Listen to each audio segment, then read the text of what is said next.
At Verizon, anyone can trade in their old phone for a new one on us with Unlimited Ultimate, which means everyone in your family could get a new phone and stay on your family plan, keeping you close. Hey, Mom, you seen my toothbrush? Yeah, I'm almost done with it. Oh, maybe too close. Trade in and additional terms apply. See Verizon.com for details.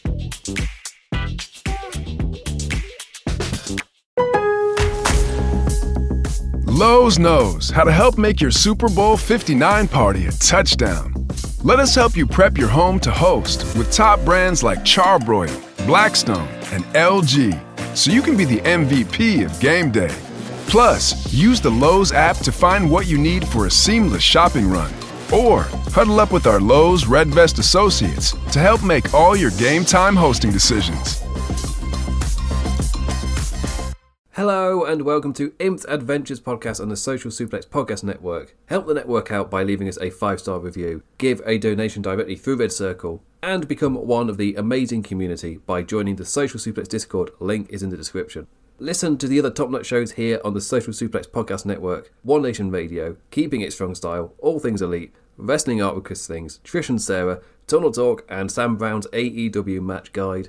My name is Matt Maher, aka Imp. This is your quick look back at the WWE week that was 30 minutes of the new year, of the new era of WWE and AEW, both on streaming. It's time for the return of Imps Adventures. Finally, it feels like I've been gone for so long when it's just been the Christmas period. It took me like 2 or 3 tries to read through the intro because, my God, I felt so rusty. Anyway, we have got it's got a unique show this week. I considered, because I wasn't going to be doing the SmackDown before the Netflix era properly began, even though me in the UK, I could have watched it on Netflix. But no, I was like, okay, January 6th, I'll watch the Raw show and we'll do a big special, like specifically about the Raw show. I have watched NXT. I decided against covering it. I was like, I dropped it for a reason from this original format. It just allows me a bit more time to talk about Raw. So the entirety of this show is going to be about the Raw show from California. There's a few other things to pass as well. Our merch over at chopped-tees.com. If you go over there, then all of the different shows here on the podcast network all have their merch up there, including the main Social Suplex merch itself. Also, it'd been a while, but a big shout out to Tunnel Talk for their interview with the Young Bucks. It didn't get too horny. Congrats, girls. He only asked for Matt Jackson if he could take his shirt off once. Like, congrats.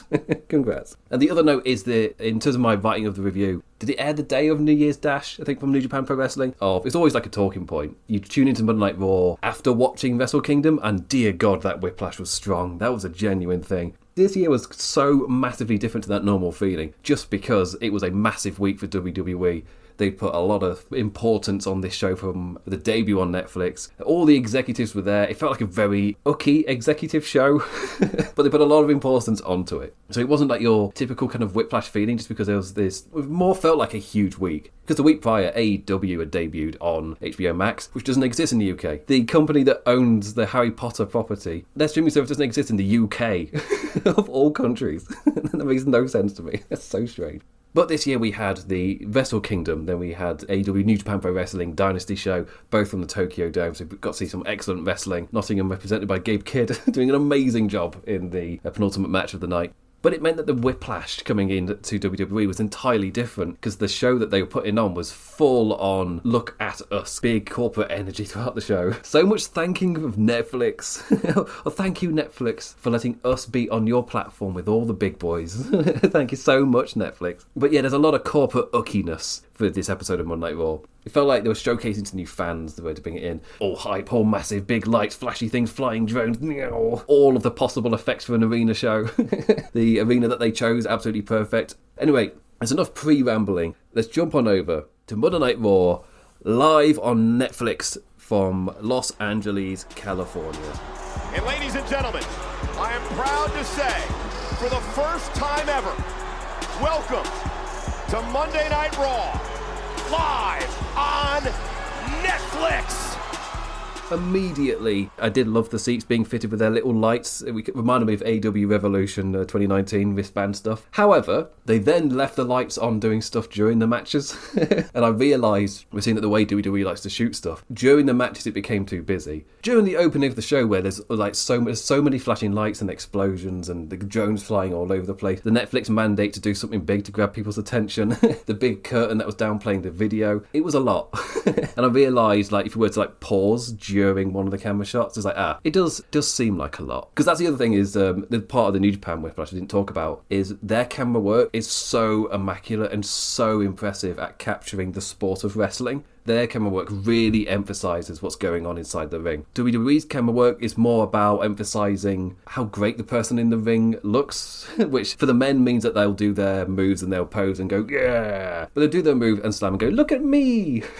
Kind of showman style. That's how I interpret the showmanistic kind of style of it. And for the women, it sometimes means that they get an up the arse shot. WWE's got so much better at not giving us those shots. Because it really hit me was watching New Japan. I was like, oh, the solution is really easy. During Mercedes Moné match, and like she's down on the mat, I am so used to that camera shot being like a little further back so you can see the entire body. But New Japan for Wrestling showed me it was a way better way to avoid that happening. Mercedes on the like right side of the screen and the opponent on the left, and the camera shot ended at the end of the lower back, which is kind of where the shot ended. And I'm like, oh yeah, that's because their focus is the sport. That's what the focus is. That's not the main focus of WWE production. It just massively hit me there. It's like, oh yeah, that's exactly how you do it. If the purpose of it is capturing the sport, then your camera angles will do that. If the purpose of it is showing off the athletic body of the person, then you'll set up the camera work for that as well. Like, everything is filmed purposely, only for a reason. And AEW's copied so many of WWE's productions when in my head I look at this and I go, they should copy New Japan. WWE's the wrong promotion. I guess I'm thinking American audience is used to a specific way of production, so don't push too far from the other way. It's like, oh, it's a shame. New Japan's cinematography is so good, because I'm not looking at that thing going, oh, she's got a cracking arse. I'm looking at it thinking about the competition, because cinematography is talking about the competition. WWE cinematography is talking about people's arses. I mean, maybe there's a better way to explain it. WWE cinematography is horny. It just hit me. Anyway, the reason I jumped onto that was because these shots were so busy at the start, which was fine for the start when you're Netflix and you've got that mandate. You got to grab people's attention right at the start. Yeah, you got drones flying all over the place. You got your really impressive shots moving around. They had the curtains down showing the video. And I thought the video was amazingly done, mostly because the whole point of the video is to explain to people new to wrestling what WWE is. They tripped up throughout the show in doing that, but I thought this video here set up a really good tone. I thought this video is exactly how you introduce what WWE is to a new audience, just establishing the past. So I don't mean like the intricacies of what WWE is. I'm talking about broad strokes. How do you deliver that into such a quick, succinct and believable, and make it succinct and understandable? And I thought this video package did that amazingly. And then to get you hyped as well for the curtain to drop. And of course it's Triple H. Who else is going to be the first person in the ring? Of course it's Triple H. They're purposely making him related to the product. Also, to show what this show was really about and who it's really aimed at, Cole introduced with the promise of A-list celebrities. Well, wrestlers too. Sure, there'd be some wrestling. Yeah, sure. Like 90 minutes into the show, you maybe would have had 2 matches. I feel like it's a bit mean because the Roman and Solo Sikoa match got quite a lot of time. Got about half an hour. But yeah, so we could get the big edited VTR. Trips was in the ring, sponsored by Fortnite. That's the other thing. Immediately it hits you, the curtain drops, and it's now a black mat with advertisements. You've got your big advertisement in the middle, and then maybe 1, 2, 3, 4, 5, 6, 7, 8, 9. Maybe 9 different advertisements scattered around the ring, maybe less than that. Which means it's a much busier mat, but weirdly I didn't mind it. Maybe it's because there was so much lighting-wise going on in the crowd area that was so busy that the mat wasn't as busy in comparison, or it's just something that you very quickly get used to. The one thing I do agree with is you've got to be very careful with what logos you choose to not draw the eye too much. Fortnite's great because it's literally just a word written in white. Hogan's beer was a bit more of an issue just because of the colours it had on it. But again, they're their sponsor, they pay money, they get what they want, right? But in this moment, I thought the lighting was absolutely fine for what they're going for. The whole point of this establishing 20 minutes with Triple H and then with The Rock was to be this big grand spectacle with all the lights and everything. All of the production. Not saying all of the best production, I'm saying all of the production. Do all of it. It definitely had the most production. But that's why I was perfectly fine with it. Like, in terms of what they were trying to do, in terms of what they're trying to set up and establish, I thought these 20 minutes I thought it did a pretty good job, especially for a new audience. Because this is a very unique thing for WWE where it's not one of those where you go, there might be quite a few new people watching, so you do this and that. It's like, no, guaranteed there will be a lot of new people watching for the first time. So you really do have to set up what that means. In terms of, like, what did The Rock actually say when he came out? Yes, The Rock coming out. We've got The Rock. Please stay around when it's The Miz versus Otis. We've got Dwayne Johnson. Look at all these celebrities. Hooray, hooray. Look at all of this stuff. We've got a women's tournament next week if you want to stick around for that. Oh, look, it's Seth Green. Amazing. But those drone panning shots, in terms of, like, establishing on the show, it's a level of production which is just, it's on such another level to anything else any other wrestling company are going to be able to do. Like, I'm not expecting this every week, but, they're on Netflix money. They could do it. But for me, it fed into this specific show. I wouldn't want these kind of shots every single week. I did like the idea of a more 360 feel to the production rather than it being stuck and flat. Look, mostly because I like to be as far away from the flat cacophony of the Dunn era as possible. So yeah, getting a big drone shot which kind of adds to the feeling like a circle rather than a flat square, like you're in the arena a lot more. I feel like, that said, that it's something that fits that arena. I don't know if I want that every single week. It also fit those first 20 minutes. I don't know if I want that during my matches. Because at that point, I'm not paying any attention to the match. You can use it as you're maybe establishing returning from ad break kind of thing. But yeah, so overall, fan of the production, but only really for the first 20 minutes. After that, I start to have a bit of gripes because it does actually take away from the matches themselves. Or there's just too much busy work going on. What also didn't help, the matches were just fine. It was a show that was never about the matches. The main event, easily the best one, but it's a show that is especially meant to introduce new people to the world of wrestling, the world of WWE. So first off, what did The Rock actually say? Rambling bollocks congratulating the crowd for breaking WWE's arena record with the dynamic pricing, fucking their fans over. Congratulations, you're poor now. Congratulations. We got a lot of thank yous to the Netflix era. That's the kind of corporate uckiness that was just oozing throughout this show as well. Almost feeling like a show that wasn't for us, which is why there was so much flashy production. Because the flashy production wasn't for us, the person to actually enjoy the product more. It was more to show off to the executives the level of show on production that they've invested in and are going to be getting to make them happy. And look at them, they were happy. They were having a good time. More importantly, The Rock got to say the word bullshit with no sound cut. I don't know if that's because I was watching it live, and I'm not going to be watching these shows live. I was in the Discord for Social Suplex whilst this was live, and every single time I watch Raw live, I am taught, do not watch Raw live. The viewing experience is horrifically bad. But I'll get to kind of the format, how that works a little bit later. Oh, that was the point to get to, yeah. He said bullshit. But when I watched the NXT show and The Rock was also swearing at the end of that, all of his swears were cut out. So all of the swears were muted. The other controversial bit, I guess, of The Rock's promo was him congratulating Cody Rhodes for carrying the company on his back with smiles between all and everything. I guess that set up Cody being there in the arena for later when Cody interferes. Spoilers. I mean, he got all the bells and whistles, the Tribal Combat match. So I was like, if you weren't expecting a Cody interference then. Which brings me to my first, in terms of like the match order things, if the whole point of the show is to introduce people new to wrestling, what is this? How does this work? Maybe you don't put the Tribal Combat rules first, because then when they're saying, oh, like, or anything goes, this is all legal in this match, people don't know what is legal. They've not seen a match. Their very first match is a no rules match, but they don't know what any of the rules are, so they don't know what rules they would be breaking if this was a no DQ, so they don't know what makes it special. Could easily have swapped this and the closing match around, just so people know what a match feels like before you then give them a no disqualification match. They would have gotten it by the end of the night, just because they saw successive actual matches. So it's not like it's information they can't take for next week. They did get that information, but it did hit me. Like, as a new viewer, you don't know what the rules are, and immediately you're thrown into a no DQ match. It's like, well, I don't know. But of course, if you've got to open with The Rock, or if The Rock is insistent that he's the one who comes out and he's the one who schmozzes with the Netflix execs and everything, like, if you've got to do all that, then I guess the Roman and Solo match is also linked to it, as they immediately come out, and then The Rock has his moment with Roman at the end as well. This is where I might as well talk about it. Yeah, my UK ass got a Solo versus Roman hype package. Like, suck it, America. Europe rules. When you got advertisements, means they got a hype package for this match. The mid-match ad break for us went to black and then immediately returned to the match as well. Cole and Pat continuing on and all, like, yes, my AEW format. After this match ended, we even got a Jackie Redmond in the crowd with a New Day moaning about not being on the show. They then did a segment later for those Americans where they were saying, oh, you finally got a thing on the show. But for me, it was weird because my European feed, I got the New Day earlier. I was like, oh, I quite like these. We also got The Miz with Karrion Kross as well, just standing in the crowd giving a little interview. What worried me a little bit was on the NXT feed, when it was then time for adverts, they had nothing. They just went to a graphic of, we're back shortly. Sometimes they'd have clips playing of the wrestler who's going to be coming up. Okay, fine. That's a bit of a shame. But I did like how they did it on Raw, which again just added to the kind of special atmosphere they were trying to create for this show. Because this show was all spectacle and very little substance. Very, very spectacularly. The most spectacle I think I've seen from a WWE telly show.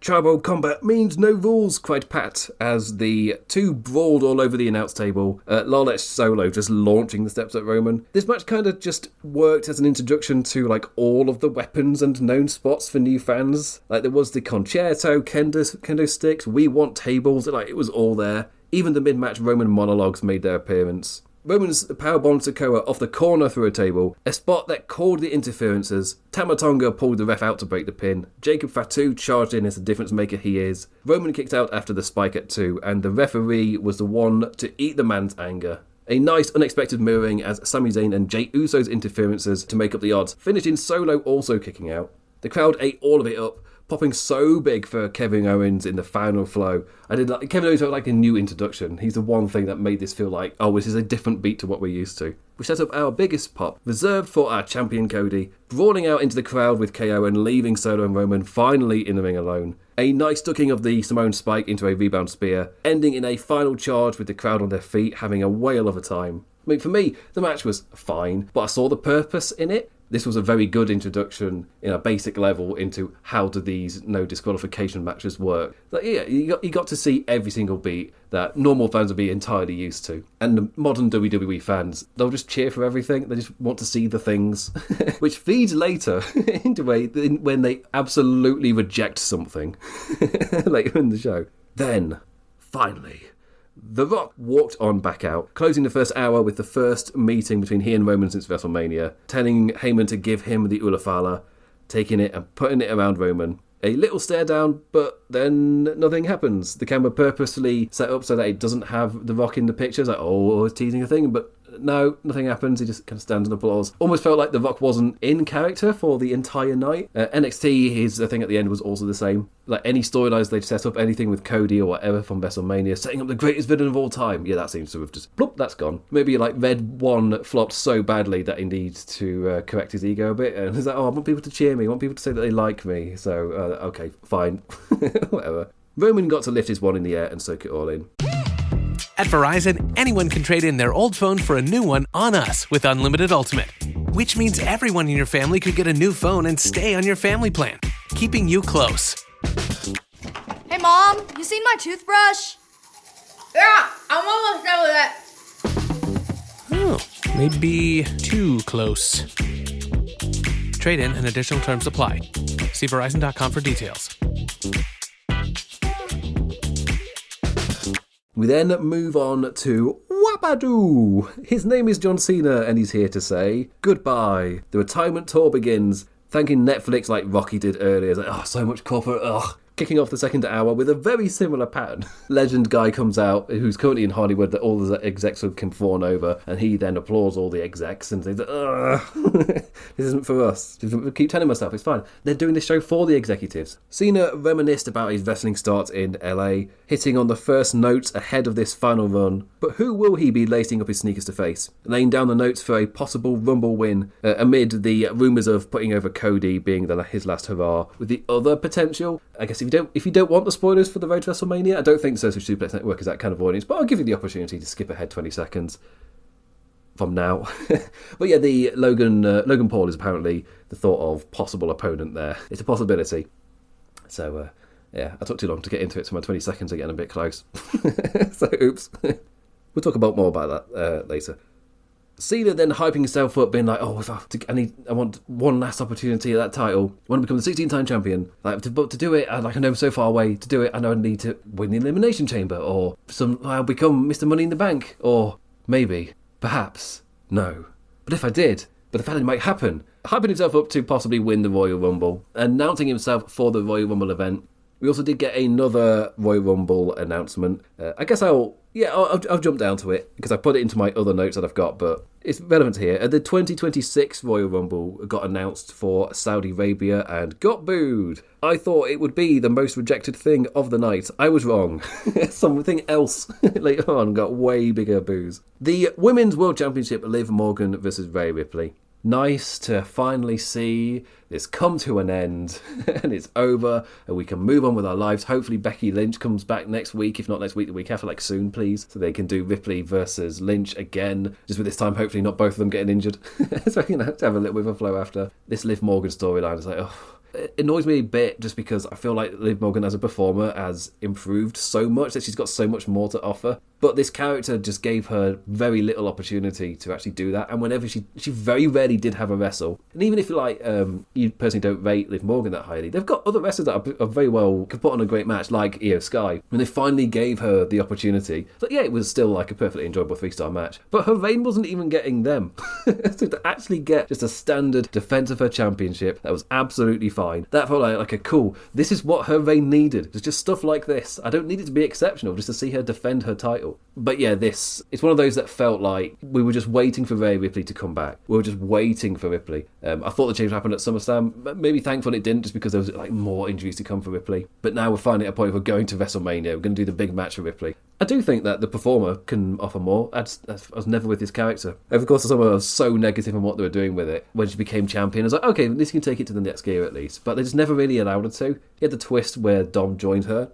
But the performer never really got to take anything to the next level, and the character technically had a few changes as she kept her reign going. It's one of those where the commentators were telling us we have to be impressed because she's kept the title more than what she actually did with her matches. That's when it happens a lot in WWE. They have a chicken shit heel champion, but then when they've held it for a while, it's like, I've got to respect them, they've held it for a while. I was like, do I? Why would I respect them? You've actively told me to not respect them every week. Why should I respect them now? But this is where we got to 90 minutes in, and it was only our second match on the show. Again, this wasn't a wrestling show, this was a spectacle show. Also felt like this was where the crowd decided to have a little energy recoup. Ripley's info card was almost specifically about her losses to Morgan. They even had a very specific graphic about her 2 losses to Liv. You know what that means. Liv won flows with the ringside numbers game. Ripley won with her brute force power. The Riptide was straight up kicked out of. Then Ripley did the same later on to the Oblivion onto a chair. Oblivion onto a steel goddamn chair. This is a spectacle show. Did it wrong. Liv's little Eddie Three Amigos and Frog Splash got a grand reaction from the crowd. Did its job in getting the crowd clapping for Ripley to slam the lass. Riptide after Riptide, and thank you, this feud is finally over. Ripley finally became champion again, with Cole calling about putting the rocket ship on her back to build Raw upon. Commentary gave a lot of weight to her win, but the crowd were just a bit flat for the match. Obviously cheering for Ripley afterwards. She's an entertainer with so much presence when she's on screen, so bringing back Becky Lynch relatively soon might be a good way just to kind of keep her momentum going. After the match, Dom Dom got into the ring, asking for a hug and instead getting a swift kick down under and Riptide to take him home. Awkward commentary trying to be funny in the aftermath. It's like, keep this off the spectacle show. Mammy's always on top. Gong. He's an American badass. Vroom, vroom. Off he comes driving down. He went round the ring, and I was like, okay, cool, back round again. So yeah, he wasn't the Trump-affiliated guy who he got booed. Still waiting for that to appear on my notes. But yeah, this match, unfortunately, it felt a lot like the Saturday Night's main event match with Io Sky. In terms of just like the gears it was kicking up to, and then it kind of just ends in a way. Like it wasn't awful or anything. It was just okay, and then it did the thing it needed to do. And maybe that's what's elevating it in my head. Ripley actually winning, us hopefully moving on from all of this. Maybe that's in my mind, making me think it's a bigger deal than it actually was. Yeah, Jey Uso versus Drew McIntyre. Uso got a massive entrance, walked to the ring by Travis Scott. Scott smoking on his way down with the man, like Netflix era, baby. Like even if the laws of California allow this, they would normally not have that happen on the television. But Netflix era, who gives a shit? It's sort of like The Rock can say bullshit and it doesn't get bleeped. It's like lean into it, WWE. Lean into it. Also, Jey Uso is the perfectly correct entrance to film the arena with drones flying around, giving us, again, that level of production that no one else is going to be able to match. This show, for me, really felt like how it does to watch a WWE pay-per-view. We've got your matches, but there's a lot of time killing. Like, between your matches, you've got 15-20 minutes of nothing, of time wasting, of bullshit. If you're somebody who likes entrances, you're going to get a lot of them. But this match for Jey Uso and Drew McIntyre was an opportunity for some actual wrestling for a minute, in a nice change of pace from the string of advertisement breaks whilst waiting for the lads to get to the ring. The crowd seemingly in quiet, polite clapping mode as well. It's almost like they'd seen what they wanted to. They came here now for the A-list celebrities and the big pops and moments, and they were now just ready for the main event. And they weren't really giving much to this. Like, the match was also, for me, it was fine as well. It was another one that was absolutely okay. I did like them slowing right down to snap into a sudden pace of a rebound Claymore spot. As I was watching it, I was almost like, is one of them been like knocked and I've not noticed it? I don't mind the 5 seconds of 5-10 seconds of, oh, this is like unusually slow. But you were doing it in that specific moment just to kick off into a Claymore. If you're doing it for a reason, it's fine. If you're doing it because that's the flow of it all, then I'm starting to have a problem, Jay. Starting to have a problem. A match that bubbled into nowhere with a quiet crowd that seemed as tired as I was halfway across the world with my little electric heater and a tortilla with chocolate spread on it. Hey, it was 3 a.m. Who cares? At that point, it's fuck it. I'm having a tortilla with chocolate spread on it. Yeah, and then the bloody thing ended in a sudden roll-up. Oh, that's actually a really good pun for my rolled-up tortilla. Anyway, didn't mean it at all. This match wasn't my jam at all. For me, this was full throttle Wrestle Kingdom Whiplash. Properly. The level of wrestling I'd seen that weekend. And then he put this on in front of me. My mind's going to nothing. It's going to blank out. There's nothing for me to latch onto. I latched onto them slowing it so far down that I noticed it had become unusually slow. All the drone shots in the world can't hide that. Anyway, and that does take me to the main event. A main event that couldn't have come soon enough. The pacing of this show drained me. Then the entrances feel long, have an ad break in between them, then Cole does an ad read when we return. Like, thanks, I hate it. It was nice to get a match more up my street, though. Punk's graphic reminded us that this was his first match since Raw in 2011, but he left in January 2014. I don't even need to check to know that's wrong. Like, what the fuck? What even was that stat? The match quietly broke down to the outside, clobbering about until, not the axe handle, finally brought them back into the ring to do their big swinging neckbreaker spot off the top for the ad break lead-in. And I fear I got to watch them walk and occasionally punch each other for a few minutes rather than watching the ad breaks. The genuine AEW feel. The final 5 minutes kicked off with Punk taking his own GTS move to the noggin. I thought Seth Rollins delivered it well, and I guess technically in a way that means that CM Punk took it well too. Punk rolling and crashing to the outside. Serenaded by Seth Rollins' song. I thought it was a really nice touch. He gets hit by the GTS and it's immediately his song they're singing. That was a really good kind of folding back of the wrestlers deliver one thing and then the crowd gives them something back and they can feed off it. I thought it was really good. More ringside walk and talk. As a European viewer, I'd had enough of this. Eventually clambering onto the announce desk for a pedigree spot. Me knee. Back into the ring for a second pedigree. Me knee, lads. And a near fall. Dueling chants for the two as Seth started dealing closed fists. He'd get booed in Japan.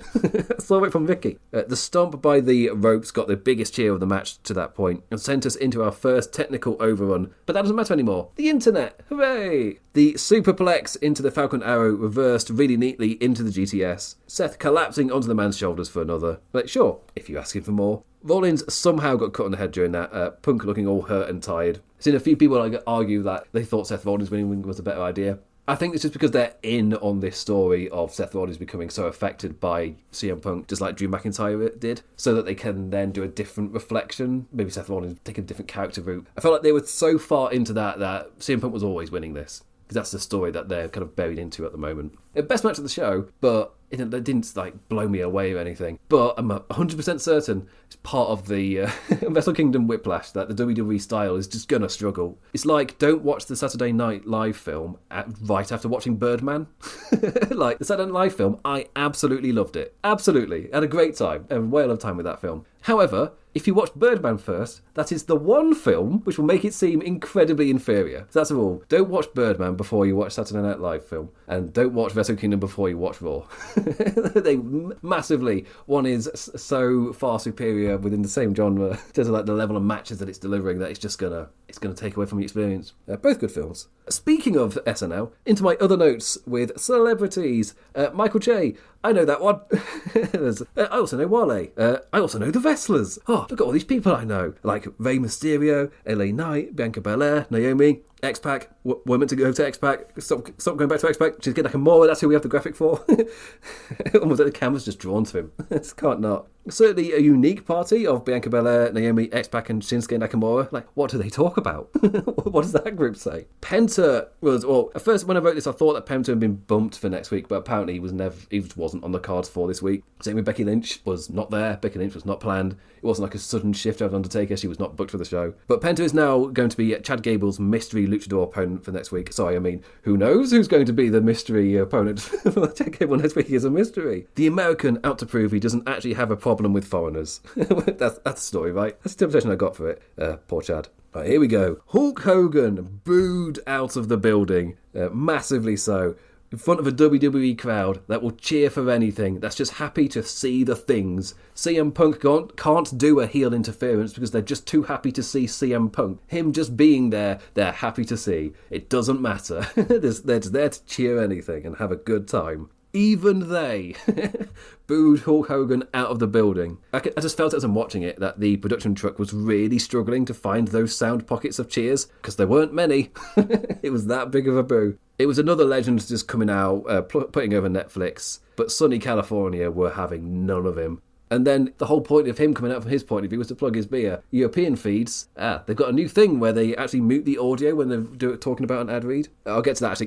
Let's talk about the ads kind of in general in terms of how they, as a European, take away from the show. Like, I'll never get used to the amount of breaks on a WWE show or just WWE, or just American television in general. Watching Raw, it's too much. Constantly they'll come back for 1 minute and then off they go again. It's like, Jesus Christ. It's the one thing we're going to expect. Not only is there advertising everywhere when you're just looking at the wrestling, but we are having constant ad breaks. Just expect lots of advertisements, especially the ad breaks. Like, even if I don't get the ads, because I'm in Europe, I get the breaks. The show is live and is still taking breaks from the action. I can't avoid that. Like, ads between segments as usual. Yeah, that's fine, that's fine. Ads mid-match is also somewhat commonplace. But now we also get ads in between entrances, ads after 1 minute of action. Like, it's just too much. It's just too many breaks. Another new thing for me to get used to is the commentary just suddenly going silent as the ad reads don't go out to Europe. So it's happened multiple times throughout the show when they start plugging their thing, and don't forget to get your insurance form, and then I would just lose audio, or it would come back from the break and it's doing a panning shot of the arena. The big wide shot, the big establishing shot, and it's just silent. It's just, they've got crowd noise, they've got the music playing, there's no commentary, and it's just continuing the shot. I was like, I've watched enough WWE to know there would be a graphic on screen, and that's why they've done this establishing shot, so they could put the graphic of the advertiser over the top of it. I'm sitting there with silence. There's nothing. It's also really awkward where sometimes they did it for stuff WWE themselves were plugging. Like, we didn't get the advertisement for the Saudi Royal Rumble thing. For us, it was like when it was verbally announced by Cole as like part of the production flow of the in-between segment linking. That's when we got it. We didn't get a video. Also, my final note. Never watch WWE telly live. I made an exception for this one, but it's not recommended. Just don't do it. Don't fall for it. Don't do it. It's a horrendous experience. Every time. I did enjoy being in the Discord chat over on Social Suplex for the WWE like live spoilers section, talking about this with all different people that were there. That made it a lot more bearable. So whoever was in there chatting, that really did help in the middle of the night, just enduring a wrestling show rather than watching it. Yeah, that was my thing. It wasn't a wrestling show. You're going to get that with Dynamite, or you got that with Dynamite by the time I'm recording this before Dynamite's happened. You get that with Dynamite. With this show, this was just a spectacle of a production budget. Yeah, it was absolutely fine. It wasn't for me. As in, I don't mean that in terms of critique opinion. I mean that in terms of the audience they were aiming it at. I wasn't in that audience. This was more like, it felt like an ucky executive show. But they just kind of oozed it as I was watching it. And it felt like the spectacle of it was for them. So there's a lot of stuff in there that I'm not expecting to see going forwards. Like, I don't know if we're going to get those drone shots all the time, even though I do like the idea of trying to turn it into a 360 production, because no other company is going to be able to keep up with that. It's not possible. It's not feasible. So I like the idea of WWE having a kind of production that no one else is going to be having. But after watching the NXT show, there's very evidently room for them to not do a whole bunch of things, like the interviews with the wrestlers out in the crowd, where I really enjoyed getting those, especially knowing that Americans weren't getting them, because they're the stuff that's going out worldwide. You're technically actually hitting a bigger audience, so it's quite a big deal to get those spots in a way. I don't know what to expect next week. I feel like we're going to see a gradual drop-off, and then episodes 3 or 4 will be what we're used to. But yeah, NXT did give me a little bit of, there's room here for us to get nothing, and for it to just go to a screen saying, we'll be back soon, and then that's your lot. Prefer it if it wasn't. But yeah, that's a Raw review. It wasn't wrestling, it was a spectacle. So this time next week, I'll be talking about SmackDown and Raw, so back to the usual format. This time, the first time we're having both of them, when we're closer to the Royal Rumble, or maybe even like when we've actually just done the Royal Rumble, we've had the first like pay-per-view cycle. When that's happened, maybe we'll have like a bigger feel of what it's actually going to be like in this era. But yeah, Triple H said the Netflix era has begun, and I want to call it the streaming era, just because for wrestling as a whole, the big move has happened. Yes, AEW is both on HBO Max and on TV, but like, them both being available on streaming services, that's a huge change. Like, for me, the ratings talk has died, but it also died when I moved to Blue Sky, so it's not there. It's not been there for a while for me anyway. I like being on Blue Sky away from all that stuff. So yeah, a lot of it I don't see. I mean, I'm still getting people screenshotting Twitter and posting it on Blue Sky. Don't do that. I left for a reason. Don't do that. Anyway, with that, for the first time this year, I say thank you for liking, engaging in any form, any manner. Always appreciated, never taken for granted. 5-star reviewing, that's one I'm forgetting. I always forget to plug that one. Give the podcast I give my podcast a 5-star review. I've got a unique feed now, finally, that I can plug for that as well. But also, there's the Social Suplex. If you give the 5 stars, it helps everybody. Hugely thank you to anyone who does that. I'll be back this time next week to talk about Monday Night Raw and Friday Night Smackers. So with that, I bid you adieu. Adios. Some things you wouldn't mind being stuck with, like a huge inheritance. But a phone that has to be plugged in just right so it charges is not one of those things. Switch to Verizon and we'll pay off your old phone up to $800 via prepaid MasterCard for a new one on us. Just trade in any phone from our top brands with select unlimited plans. $829.99 purchase with new smartphone line on select unlimited plans. Minimum $90 per month with autopay plus taxes and fees for 36 months required. Less $830 trade-in/promo credit applied over 36 months. Trade-in terms apply. Payoff phone requires smartphone purchase and port in with new smartphone line on select plan. Must provide most recent bill showing payoff amount of eligible phone. Additional terms apply. Lowe's knows how to help make your Super Bowl 59 party a touchdown. Let us help you prep your home to host with top brands like Charbroil, Blackstone, and LG, so you can be the MVP of game day. Plus, use the Lowe's app to find what you need for a seamless shopping run. Or huddle up with our Lowe's Red Vest associates to help make all your game time hosting decisions.